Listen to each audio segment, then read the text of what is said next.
والفجر وليال عشر والشفع والوتر والليل إذا يسر هل في ذلك قسم لذي حجر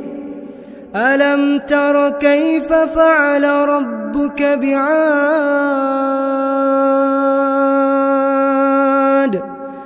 إرم ذات العماد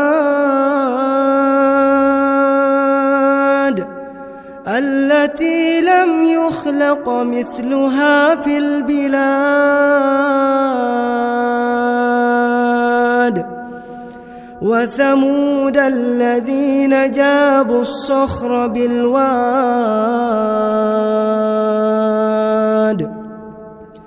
وفرعون ذي الأوتاد